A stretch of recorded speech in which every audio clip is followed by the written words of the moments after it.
小宋，把烟关上。建东，去查查刚刚那个房东是受什么人指使的。明白。希望你查出来的那个人不是他。你是说厉伯母？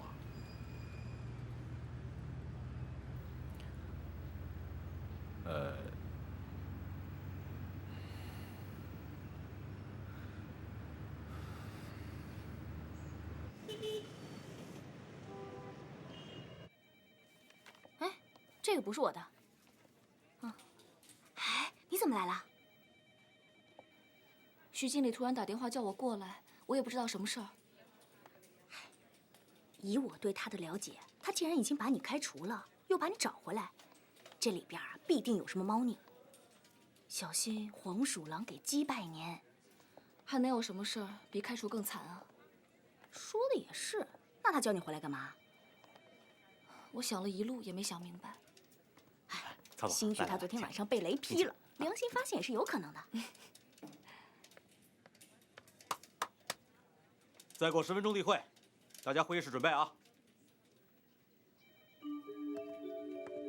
走，开会。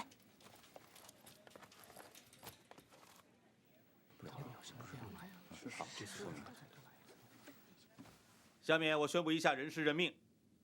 A 组的组长调到了人力资源部，所以公司决定，新组长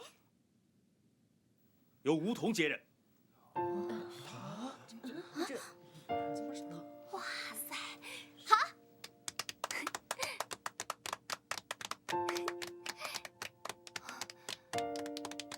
可是经理，我不是已经被开除了吗？你现在不是已经复职站在这个位置上了吗？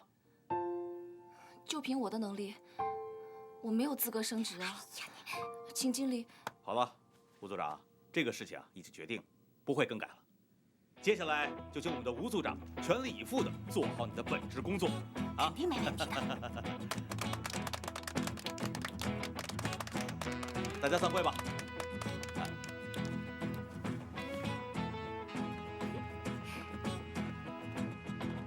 哎，吴桐啊，哎，到我办公室来一下。哦，赶快去吧，没事，快去，快去。想好周末去哪玩了吗？想好了。啊，哟，来了啊！曹总。哎呀，小吴，来，坐。哦。年轻有为，大有前途啊！谢谢曹总。前段时间啊，你一直忙你儿子官司的事情，所以呢，公司决定暂时让你回去休息一段时间。但公司呢，又考虑到你一直以来的工作表现，觉得你是一个不可多得的人才，所以公司啊，又把你请回来了。希望你当了组长之后，能把动力变成业绩，努力工作。谢谢徐经理，我一定会尽快解决好家里的事情，努力工作。好，现在你升职了，底薪增加20%，业绩跟提成跟原来的组长一样。真的？谢谢曹总，谢谢徐经理。来，小吴，坐。正好啊，我手上有一个大客户，你先看一下。希望你竭尽全力搞定他。我保证完成任务。梁氏地产。梁氏可以说是我们北京最大的房地产企业，他们最近又刚刚拿下了 CBD 边上的一个地标。我们要想尽一切办法拿住这个大客户。可是，像我现在这样的地位，我根本就没有可能接触到他们呀。这个你不用担心，你本身不差，但是你的间接关系很强啊！我已经找到了一个机会，能跟梁瑞强联系上。他明天早晨去打高尔夫球，答应给我一点时间。你马上起草一个营销计划，到球场去说服他。啊什么呀？自信一点嘛，吴桐。可是现在时间上，哎，相信我，梁总要是亲自让你把计划书给他，那就说明他对你的能力是相当肯定的。您刚说梁总亲自让我去，嗯，他都不认识我呀。梁总说的话怎么会有假呢？总之啊，这是一次千载难逢的好机会，你可一定要抓住啊！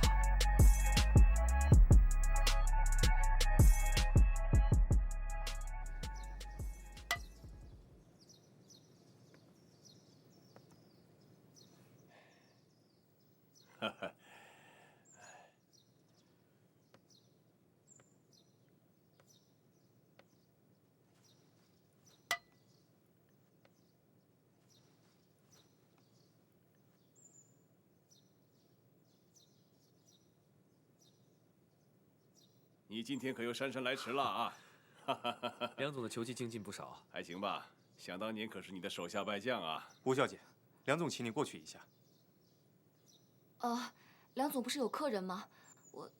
我回头再说吧。没有关系，请吧。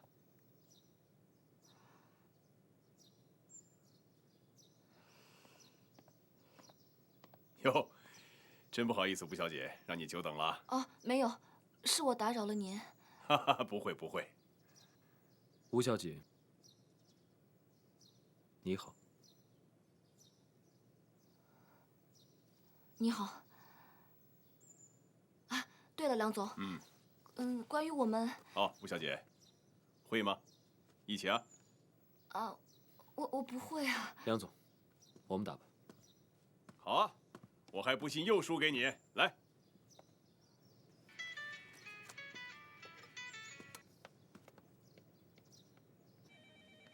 吴大组长，怎么样？拿下咱们的大客户没有啊？哎呀，别提了，我拿过来的文件，他看都没看一眼。看来梁总把我叫过来，根本就是别有用心。别有用心？什么意思啊？也可能是我想多了。好了，我先不跟你说了，咱们回去再聊。拜拜。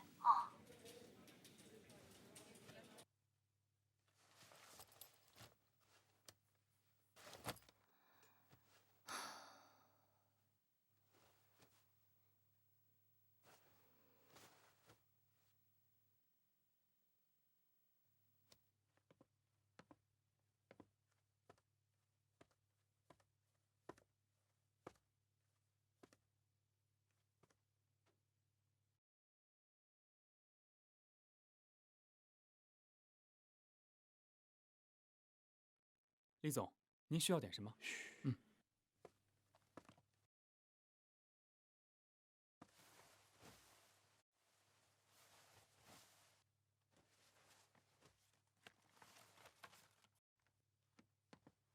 好啊，那就等你电话了，拜拜。好。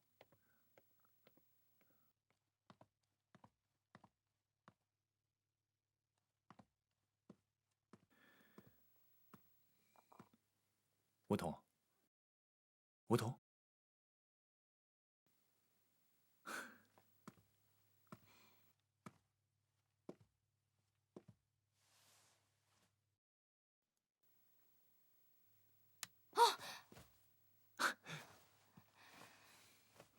你干嘛呀？服务员，来杯热水。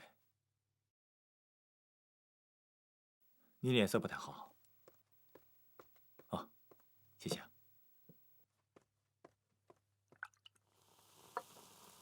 来，喝点热水，感冒会好一点。你怎么知道我感冒？你那天湿成那样，不感冒才怪呢。我的事情不用你管。你来这干什么？因为你欠我个解释。解释什么？厉总，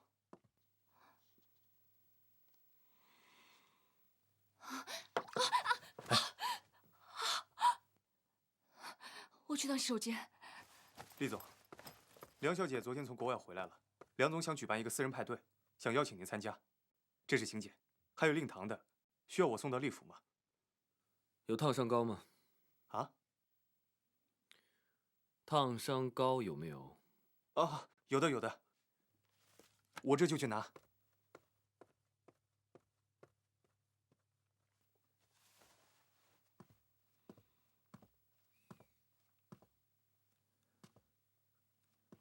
好久不见啊！有些人可以一辈子都不用见。可上帝偏偏安排我们见面。我现在是吴桐的辩护律师，又在找机会跟我对抗。我作为一名职业律师，专门对抗那些禽兽不如的人渣，尤其是那种六亲不认的畜生。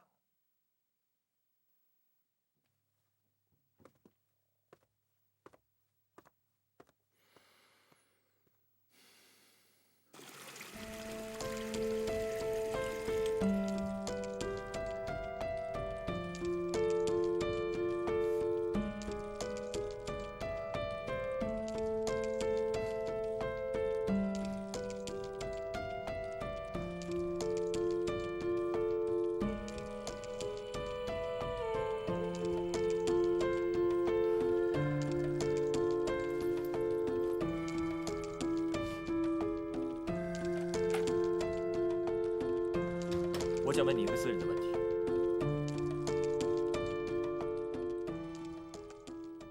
你问吧。我还没接你这个委托的时候，我看过你和厉仲谋的报道，媒体对你们两个人的关系多种猜测，扑朔迷离。但作为你的辩护律师，我想知道是哪一种。这件事情跟案子有关系吗？没有，但是跟我有关系。我必须知道我的当事人的真实想法。我在想，你当年既然有了这个孩子，为什么当时不跟他说呢？你抚养这个孩子这么多年了，现在暴露了，让他知道了，你的目的到底是什么？我说过，这只是个意外。当初你为他怀了这个孩子，是爱他吗？还是想利用他？你现在打官司，是真的想要回孩子，还是想得到更大的利益？我只想谈和案子有关的事情。作为你的盟友，我必须了解你的决心，也要了解厉仲谋到底对你意味着什么。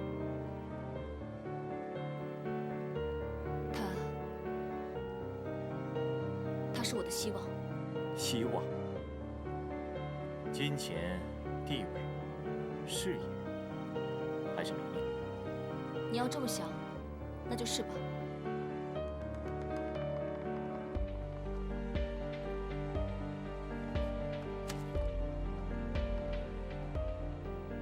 我的回答你还满意吗？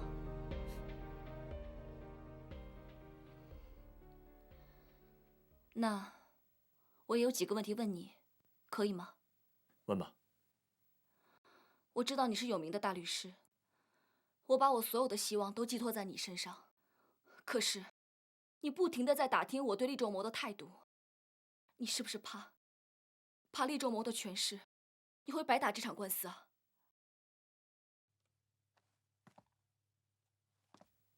我一生最痛恨的就是那种无情无义、不负责任的男人。厉仲谋这样的人，不值得你如此善待。我更为你抱不平。刚才看到你看厉仲谋的眼神，我忽然有种担心。我担心我的当事人是不是真的想打赢这场官司？我当然想打赢这场官司啊，一定要。那我一定尽力帮你打赢这场官司，我保证。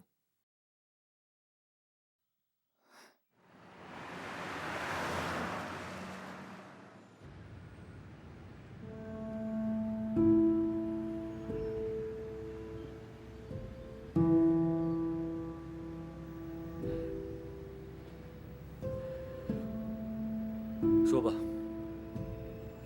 那个，你让我查的事情我查清楚了。支持房东赶走梧桐的那个人是厉伯伯。还有，你让我查梧桐跟向俊之前认不认识，我也查清楚了，他们俩之前不认识，是因为这次官司才接触上的。看来啊，向俊是主动介入这件事的。又是冲着我来的。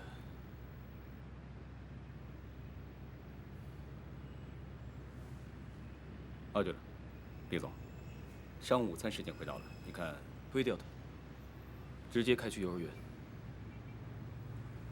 好，那这些文件怎么办？拿来，我现在批。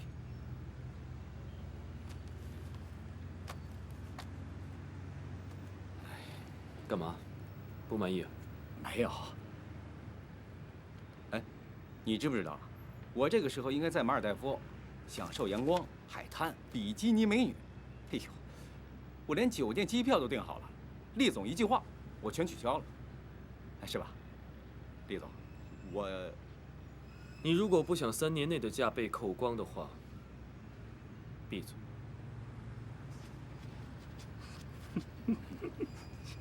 好好开车。啊哦。厉仲谋是众所周知的不婚主义者，而张曼迪算是他公开承认的女朋友，无数次被媒体追问恋情或者婚事，他一概千篇一律的回答，暂时没有结婚的打算，也没有做好准备要宝宝，自己还年轻。厉仲谋事业又太忙，这证明厉仲谋是根本就没有打算要孩子的。你知不知道，多少人就这件事情等着看他笑话？富豪有私生子，这一点都不稀奇。可是厉仲谋偏偏要这样高调的打官司，昭告天下。那又怎么样呢？怎么样？他是厉仲谋，没人敢得罪他，没人敢议论他。你不一样，你没有他的权势。厉仲谋如果势在必得的话，恐怕什么？你的意思是，我们一定打不赢这场官司吗？彤彤比我的生命都重要，你就是我最大的希望。你一定要帮我。你刚才不是说一定能帮我的吗？我问你，对于这场官司，你有没有心理准备，去承受可能发生的事情？可能是流言蜚语，也可能是恶语重伤。我不怕什么流言蜚语，我更不怕什么恶语重伤。只要是能打赢官司，为了彤彤，我什么都可以做。你先别急，我们想要赢，就要争取到舆论和法官的支持，要打好同情牌。什么？打同情牌？那打官司，不是都讲证据的吗？吴小姐，你要相信我的职业敏锐度。那我岂不是在演戏啊？你到底想不想拥有你儿子的抚养权？当然了。你想的话就听我的。厉总，您这的图书馆已经筹划完成了，我们想让您给这个图书馆起个名字，那就叫彤彤图书馆吧。好名字，既代表了孩子们，也代表了你对儿子的心意，就叫彤彤图书馆。还有，我想要为那些民工的小孩建立一个助学基金，详情你可以跟我的助理谈。彤彤呢？孩子们正在准备午餐，要不要我把他给您叫过来？好，那麻烦你，我到那边去等。好。园长你好。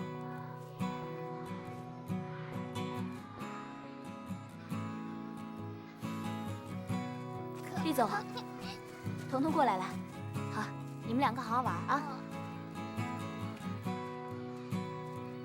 彤彤先生你好，我是厉仲谋。厉仲谋先生你好。有没有想爸爸？你就是可可啊？你认识我？当然认识了，你就是彤彤的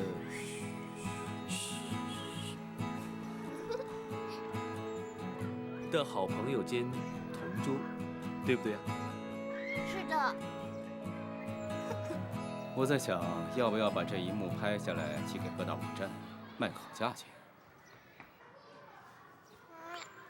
林助理，您干什么呢？开个玩笑，园长，你忙吗？不用陪我啊。好，那我替孩子们谢谢您和厉仲谋先生。客气。您随意啊。哇，好香啊！我请你吃。谢谢，比你妈做的好吃多了。谁说的？我妈妈做的东西是最好吃的。那你自己都不爱吃，老跑我们家去。是干妈叫我去，我才去的。哼！你干嘛生气了？你老是和我吵架。那是因为彤彤喜欢你啊，她才跟你吵架的。我才不生气呢！我要比彤彤懂事。您稍等。那你就不要生气了，我们快吃吧。厉总。好香啊！张曼迪叫你电话。慢慢吃啊，彤彤。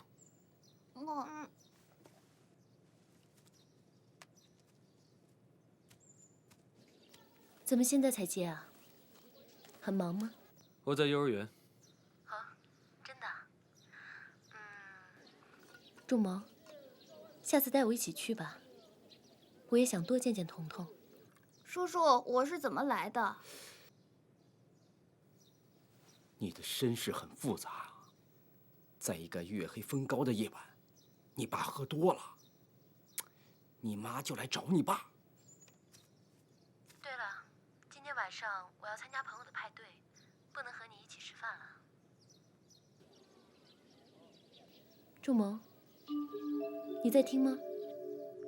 仲谋，好啊。我不喝。爸爸，怎么了？我是不是你和妈妈玩火玩出来的？时间到了，你们先回教室好吗？好。走了，走了，走了，走了。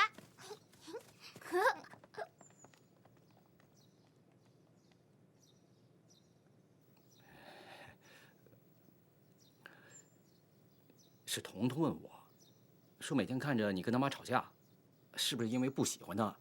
然后呢？然后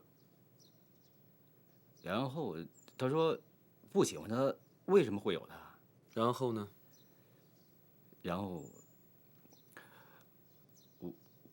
我然后你就告诉他说，他是我跟他妈妈玩火玩出来的。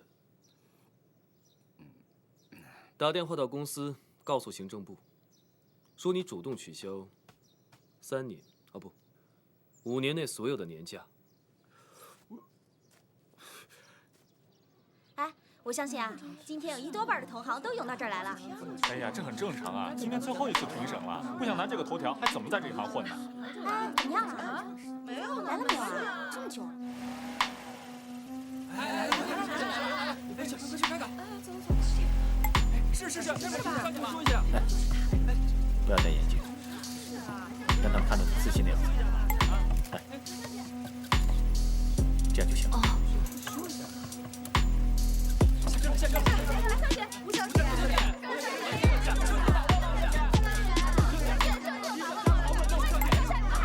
大家不要急，一会儿给你们时间专访。关门呐！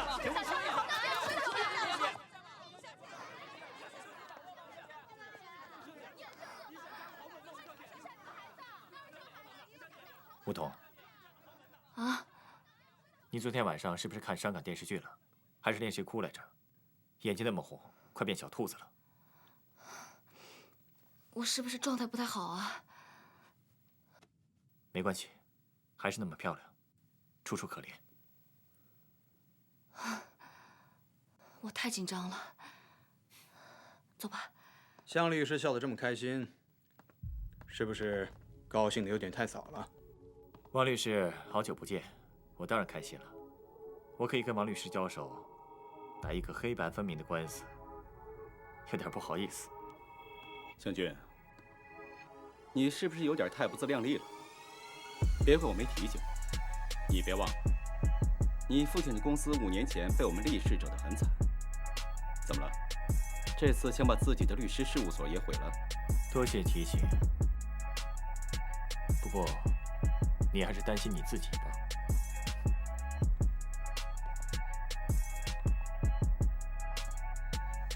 想跟我斗，你还差得远呢。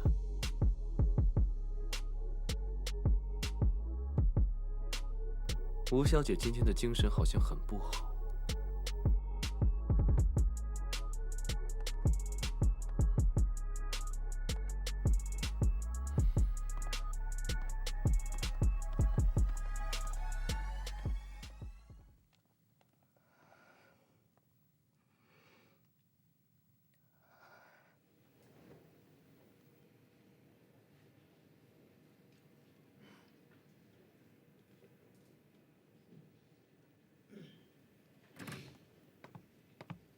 全体起立，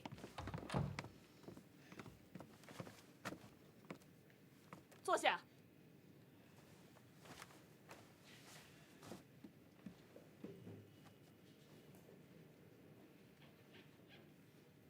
资料准备齐了。好。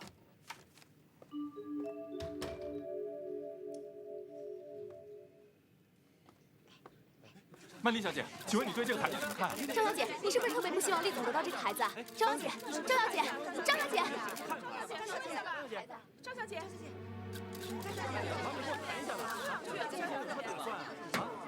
肃静。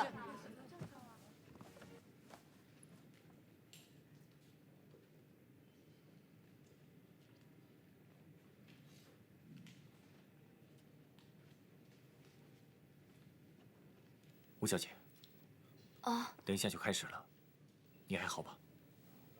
啊，记住，争取同情，成败在于自己。双方律师开始陈辩。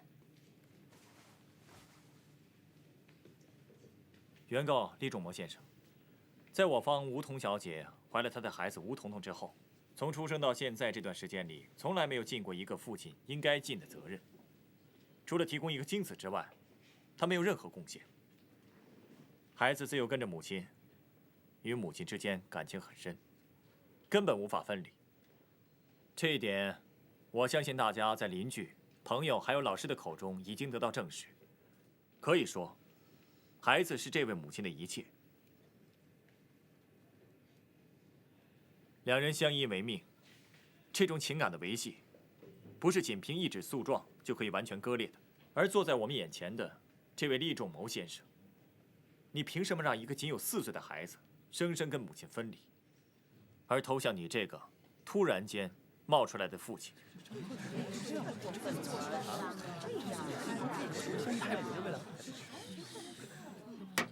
肃静。作为亲生父亲，厉先生的确有养育的责任，但是无权将孩子从母亲这里夺走。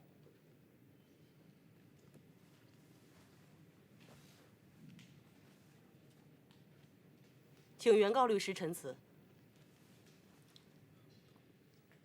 厉仲谋先生争取自己儿子的抚养权，正是要对这个孩子负责。4年来，厉先生没有尽到一个父亲的责任，相信跟吴彤小姐有很大的关系，是他有意隐瞒，导致厉先生和自己的亲生骨肉分离4年。4年来，厉先生都不知道自己有个儿子，所以他现在才要弥补由于吴彤小姐造成的他和他儿子之间的鸿沟和误解。我认为厉先生要求抚养自己的儿子是天经地义的。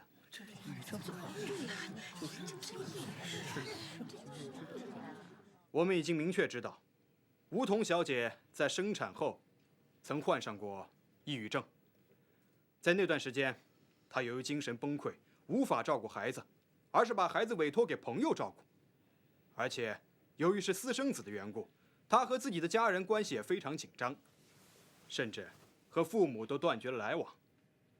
试问，这样一位精神失常、无法和亲人良好相处的女人，如何有益于孩子的健康成长？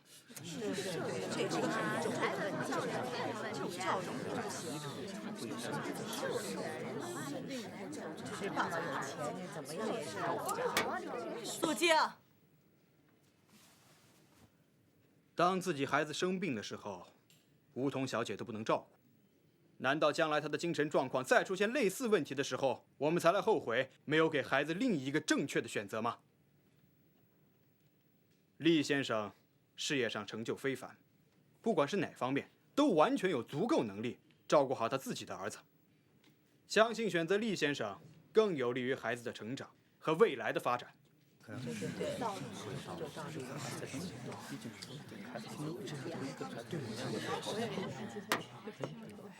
现在休庭，半小时以后再议。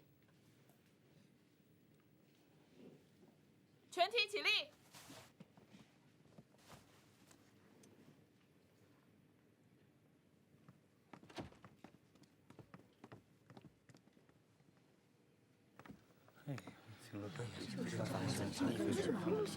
肯定是跟爸呀。这个事儿还用说啊？我看19、8、9，回去马上写稿，绝对是头版头条。仲谋，哎，好像是张南迪。拍照，拍照。曼迪笑一下。要我说啊，什么成功人士，到头来不都一样，还不都是花花公子啊？也是啊，因为私生子在法院打官司，还有明星女友陪着，他也真够可以的。仲谋，仲谋，干嘛不理我呀？你怎么会来？我知道今天对你来说特别重要，所以我想在这样的日子陪在你身边。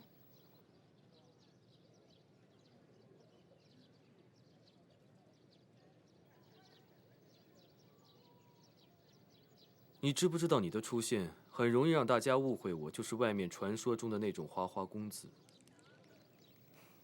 你想多了吧？曼迪，知不知道你为什么可以留在我身边？那是因为你够聪明。如果有一天当我发现我身边的人变笨，那这个人很快就会从我身边消失。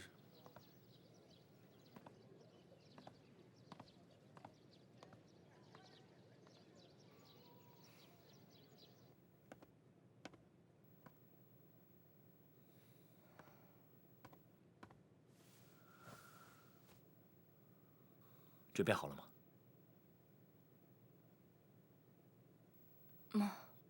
有没有记住我说过的话？争取同情是唯一的胜算。眼泪是你最后的武器。关键时候，想想你的儿子。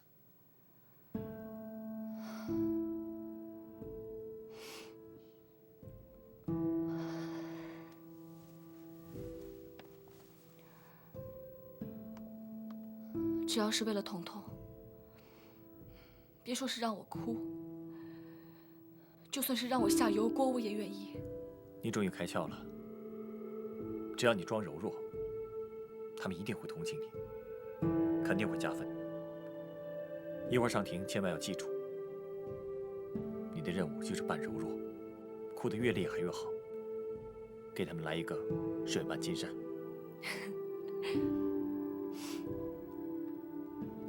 如果你能咬定当初发生关系，主要责任在于厉仲谋，那么同情分会加倍。当然，说不说在你。哎，现在这个时候要放松一下。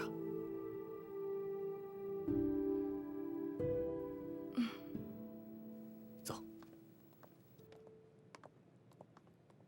厉总，只要您肯把证据拿出来，对梧桐绝对是致命一击，省去很多麻烦。您的目的不就是要打赢这场官司吗？还有什么可犹豫的？哎呀，厉总啊，咱们现在最重要的就是赶紧结案，以免夜长梦多。以我多年的经验来看，拖下去对咱们一点好处也没有。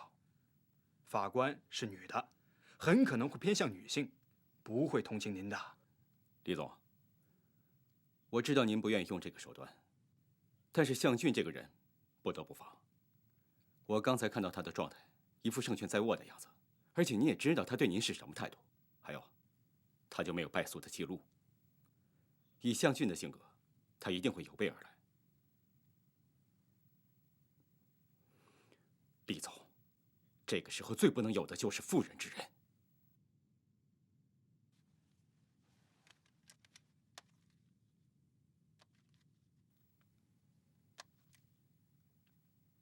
请厉总放心。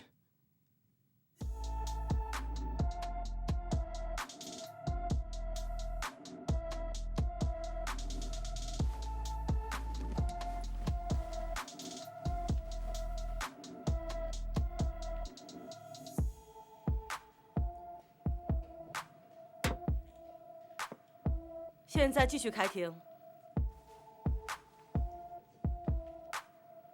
审判长，我现在要向我的委托人提问。可以。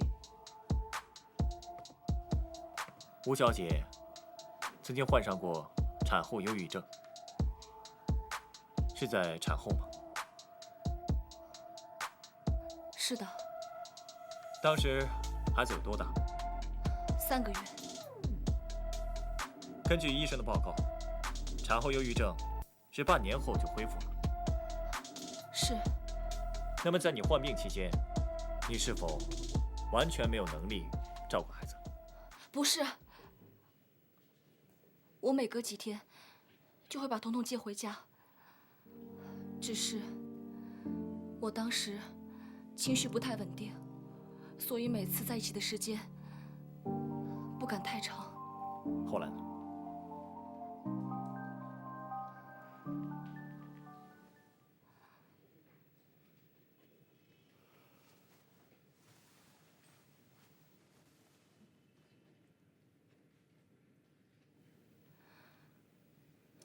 彤彤是个早产儿，她比一般的孩子发育的要晚，体质也不是很好，比较容易生病。我还记得那次，我第一次看到她从婴儿床上爬起来，她看着我笑，我就觉得我有愧于她，我没有给她一个好的生活。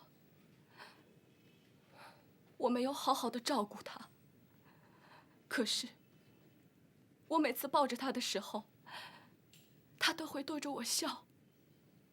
有朋友问我，为什么要选择这样的生活？甚至我的父母也不理解我。可是只有彤彤，他没有放弃我，他一直鼓励我坚强地走下去。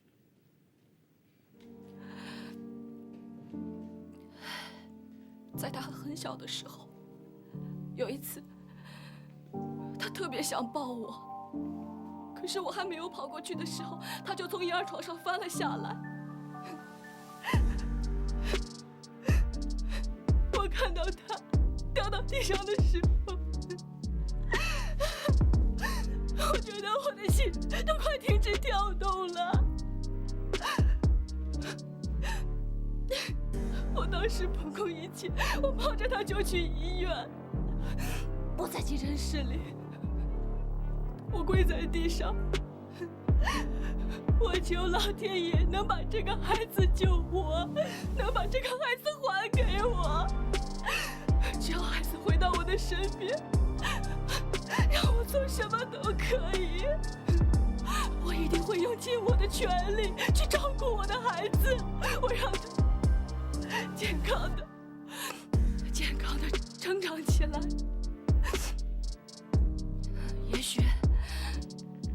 也许真的是老天爷听到了我的祈祷，这个孩子他很快就康复了。从那一刻我就很明白，什么对我来说都不重要，只有这个孩子，他是我的全部，只有他才是我活下去的希望。这4年来，我没有一天离开过这个孩子，我很努力的工作，我真的是全心全意的对他。我求求你们了，我不能没有这个孩子，我求求你们了，不要让这个孩子离开我，我求求你们了。吴小姐，我可以继续提问吗？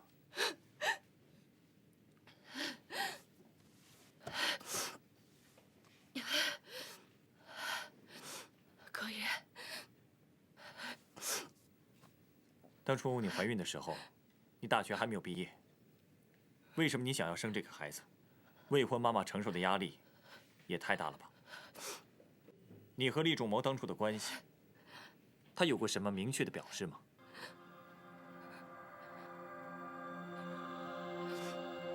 有，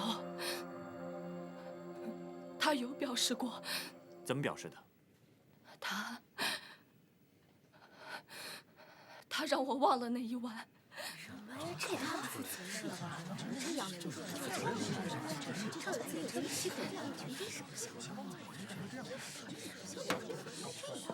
肃静。你是说，他根本就没有想过要负责任，是吗？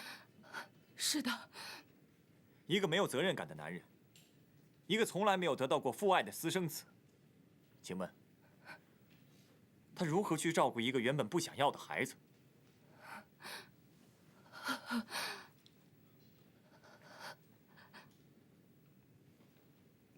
李总，没问题，邱导说的错。审判长，我当事人要求和辩方律师对话。同意。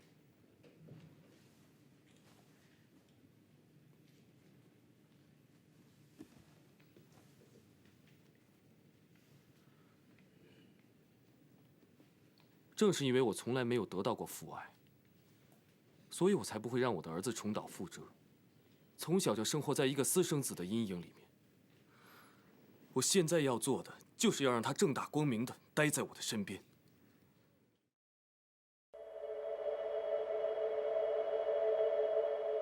雨装睡在我胸口，冷风耳边狂吼，夕阳都坠落。路风风没尽头，漫延灰暗的云朵，遮挡天高海阔，浪却不退缩。听到有个我在对我说，先把伤痛都感受，才懂得什么是勇敢，把黑暗都闯过，才会看到辽阔。不痛，逆风去飞翔的倔强，不痛，哪怕只剩下了寂寞，不痛，要给自己一个微笑，抬头仰望第一道曙光，多闪耀。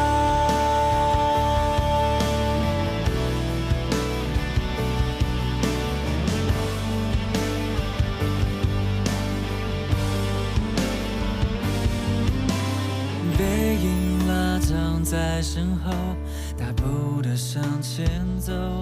当我抬起头，满天星在闪烁，开满鲜花的王国还在为我等候。困惑挣脱会听到有个我在对我说，只有征服了脆弱，才懂得什么是勇敢，把黑暗都闯过，才会看到辽阔。不痛，逆风去飞翔的倔强，不痛，哪怕只剩下了寂寞。不痛，要给自己一个微笑，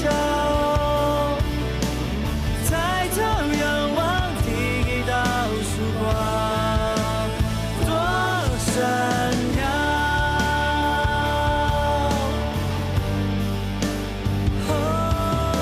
不痛，放胆和命运去冲撞，不痛，信仰在心底做炙热。